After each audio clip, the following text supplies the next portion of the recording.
What is your brand called? My brand called ODM Merchandise. It's a branch of OutDaMudd Enterprises. I started ODM in 2020 to represent the people that turn their adversity into prosperity. So if you turn your bad into good, you got it out the mud. I don't care if you're selling Girl Scout cookies. I don't care if you're selling I don't care what you selling, man. If you turned your bad into a good, you out the mud. What do you call this drop? I call this drop the baller jerseys, the baller set. The reason I named it that is because it's basically athletic wear. You know, you got your jersey and you got the bottoms to go with it. As y'all can see what I got. You got the interlock material on the bottom. You got the mesh material on the top and on the back. And then you got all type of designs and logos. You got the evil Indian right here. You got the ODM merchandise on the shoulder. You got the 6, which is my favorite number, right here on the side. You got the winners only on this side, because you know we only winners over here. And on the bottom, we got basically the same imprint with the winners only right here.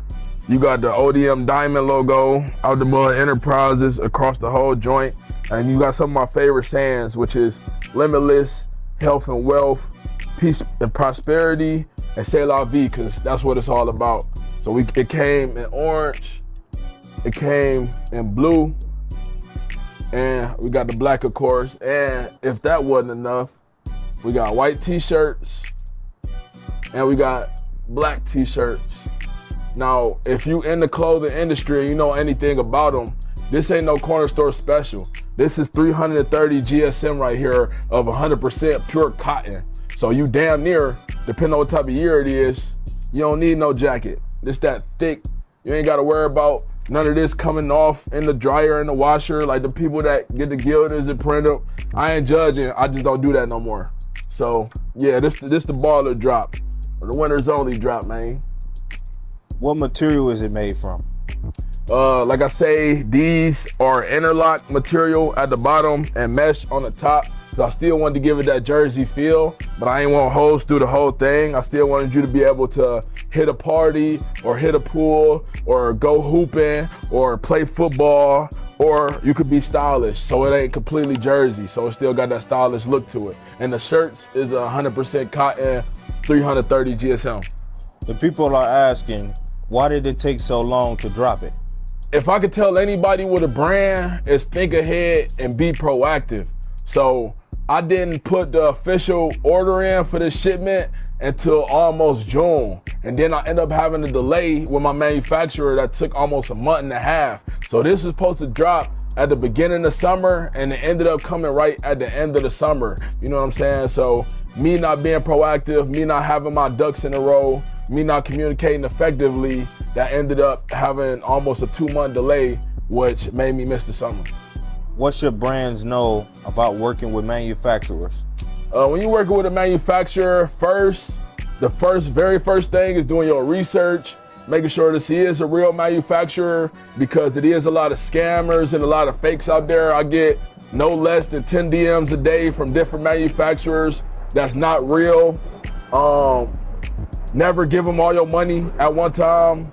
You want to give them a third just to start, another third once they made some progress. You want to get a last payment when it's on its way out the door. You want to see it boxed up, and you want to see it on the way out the door. And during this whole process, you don't want no manufacturer that's not communicative. You should know exactly what's going on during the whole process. You know what I'm saying? So making sure you communicate with them, making sure you do your research to make sure that this is a reliable manufacturer, and don't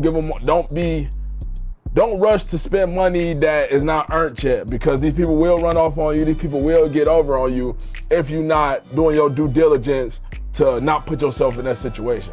How much will it cost somebody to start a clothing brand? So that's an interesting question.